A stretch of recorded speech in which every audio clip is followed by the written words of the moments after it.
We have been told up to this point that the superheroes we see in comics and movies are not real. However, I know of a superpower that may not fall under the Marvel or DC categories, but alone has a large enough impact to change some lives. This superpower that I speak of is called empowerment. Empowerment is defined as the process of becoming stronger and more confident. It's essentially the uplifting of oneself or others. Demonstrated as an expression of affirmation, it can be instilled to provide courage, strength, perseverance, and the list goes on and on. And because it's proven to transform mindsets and lifestyles, someone can make a seemingly apprehensive and impotent person grow to become someone powerful, someone capable of great accomplishments. Therefore, empowerment is the superpower you should consider the most supreme of all. Now that you know the value of empowerment, what are some ways you can use it as a superpower? With a topic so extensive, there's several different approaches. So let's tackle each individually, one by one. To start by empowering yourself, perceive the world positively. The way one views the world around them is the way the world will treat them. And it's not just a matter of the cliche, the wise words of wisdom. This statement is actually backed by research. Studies have proven that living life with a positive approach has been able to increase lifespan, to lower rates of depression and distress, and additionally, it lowers the risk of harm and it boosts resistance against harmful maladies. This is because positivity allows the body to cope better with stressful situations, and it reduces the harmful health effects that follow. Speaking and thinking to yourself differently and in a positive way is crucial. For instance, replacing thoughts such as, I can't do this, with, I'll try my best to make it work, are ways to put positive thinking into practice. The reason? Because positivity is the basis for empowerment. The next technique for demonstrating empowerment is practicing self-care. Now again, let's shift the point of view back to you. It's called self-care for a reason, and that reason is to think about yourself. Self-care means taking care of yourself to promote physical and emotional well-being, such as health, capability, and open-mindedness, again, of the great world that surrounds us. The reason why self-care is important is not only the numerous benefits, such as increased happiness and energy, but also the elimination of harm that includes, but isn't limited to, anxiety, depression, frustration, and burnout. Studies show that 85% of people struggle with low self-esteem. Let's take a moment to let that sink in.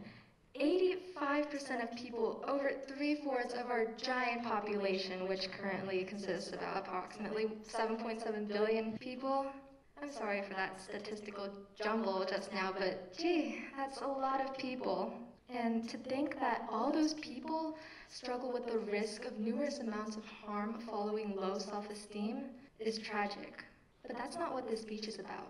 What this speech is about is the reason why we should use factors such as self-care to prevent such things like low self-esteem from creating damage. We don't want any of that. So to prevent anything like low self-esteem from taking over our lives, let's go into specifics. To practice physical self-care, one can nourish their body with the foods that provide proper nutrients. They can engage in exercise or any sort of physical movement. They can practice proper hygiene, and additionally, they can get more sleep, which I'm sure most of you in this room could greatly benefit from. But not me. I'm a freshman. I get plenty of sleep. Don't look at me like that. I'll suffer the consequences later.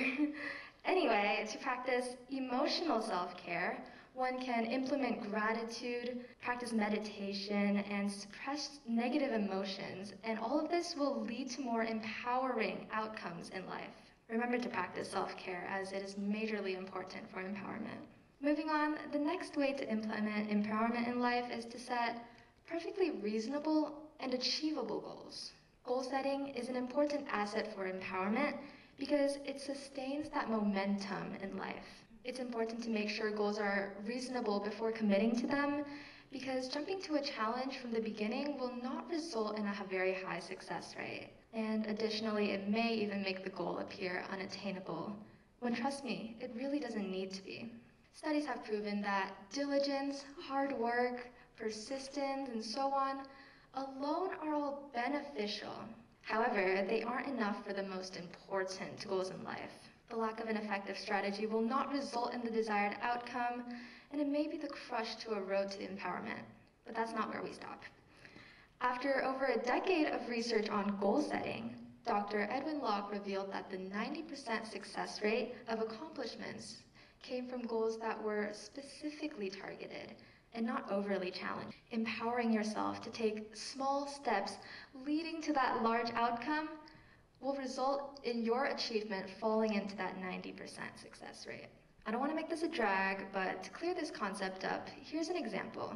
Running a marathon with no training can definitely be a goal, correct? However, considering if that goal is attainable is the question here. And let's be realistic, it's likely that running a full 26.2 miles with no training prior is impossible.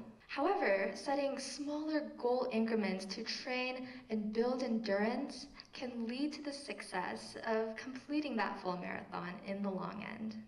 So to summarize, goal setting keeps people accountable, positive, and more empowered to succeed.